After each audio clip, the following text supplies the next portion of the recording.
Bismillahirrahmanirrahim. Assalamualaikum warahmatullahi wabarakatuh. Alhamdulillah.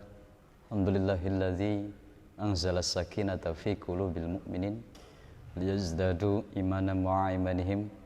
Asyhadu an la ilaha illallah wahdahu la syarika lah wa asyhadu anna Muhammadan 'abduhu wa rasuluhu la nabiyya wa la rasula ba'dahu ma ba'du. Allah Ta'ala fil Qur'anil Karim. A'udzu billahi minasyaitonir rajim. Bismillahirrahmanirrahim. Rabbi shrah li sadri wa yassir li amri uqdatan min lisani yafqahu qawli amma ba'd. La ya sadaqallahul azim wa balagha rasul nabiyul karim wa nahnu ala dzalika minasyahidin wasyakirin alhamdulillahi rabbil alamin. Puji syukur marilah kita panjatkan kehadirat Allah Subhanahu wa taala. Salawat dan salam semoga dilimpah curahkan kepada baginda kita, pahlawan revolusi Islam sedunia, yakni Habibi wa Habibana al-Karim Muhammad sallallahu alaihi wasallam. Tak lupa kepada keluarganya, para sahabatnya, juga para pengiringnya, sampai kepada kita umatnya. Mudah-mudahan kita diberikan keistiqomahan oleh Allah Subhanahu wa taala untuk menjalankan seluruh sunnah-sunnahnya dan mendapatkan syafaatul akhir yaumil qiyamah. Amin ya Allah ya rabbal alamin. Para pemirsa Darun Nahdlatul TV rahimakumullah. Bulan Ramadan adalah bulan diturunkannya Al-Quran.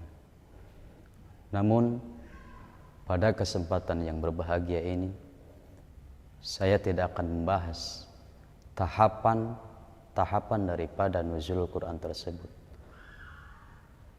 Pada kesempatan yang berbahagia ini, saya akan menyampaikan,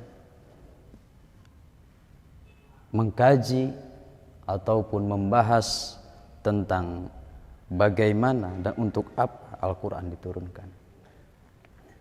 Mengkaji, membahas untuk apa Al-Quran diturunkan.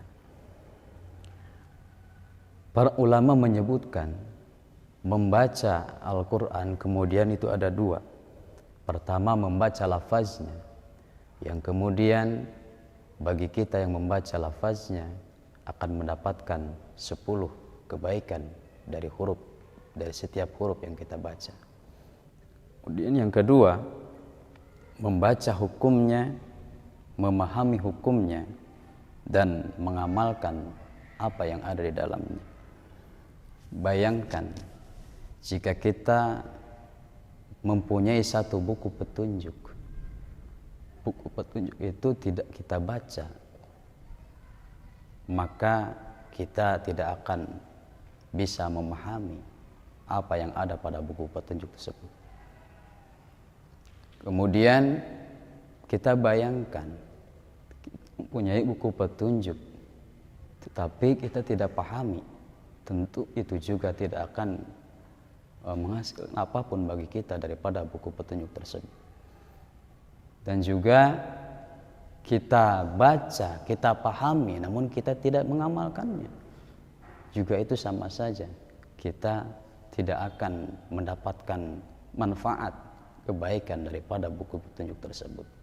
Maka di sini Allah Subhanahu wa taala berfirman dalam surah Shad ayat yang ke-29, A'udzubillahi minasyaitonir rajim. Bismillahirrahmanirrahim.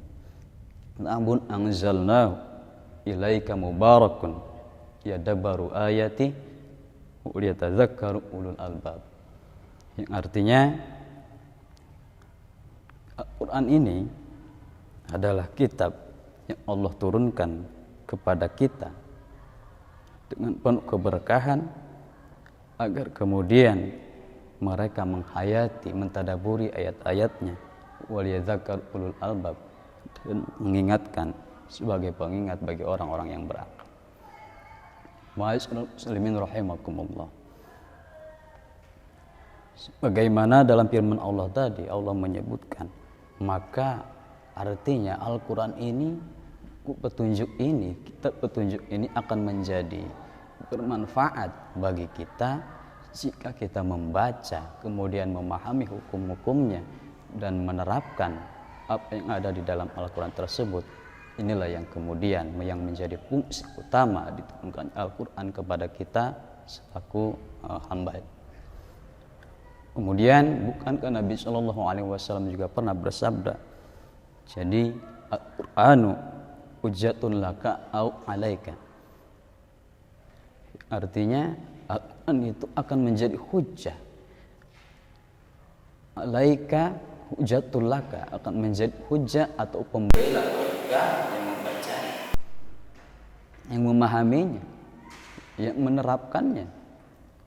Alaika, atau sebaliknya, Quran akan menjadi penuntut bagi kita yang tidak mengamalkan isi daripada Al-Quran tersebut. Itu Al-Quran. Ketika kita jadikan di depan kita, maka Al-Quran akan menjadi pembela kita nanti di yaumil qiyamah. Dan juga sebaliknya, apabila Al-Quran kita jadikan di belakang kita, kita campakkan isinya, kita abaikan hukum-hukum Allah Subhanahu wa taala, maka Al-Quran akan menuntut kita nanti pada yaumil qiyamah. Nauzubillah summa nauzubillah min dzalik. Demikian yang bisa Al-Fakir sampaikan. Maaf atas segala kekurangan. Terima kasih atas segala perhatian. Hadanallahu iyyakum ajmain. Assalamualaikum warahmatullahi wabarakatuh.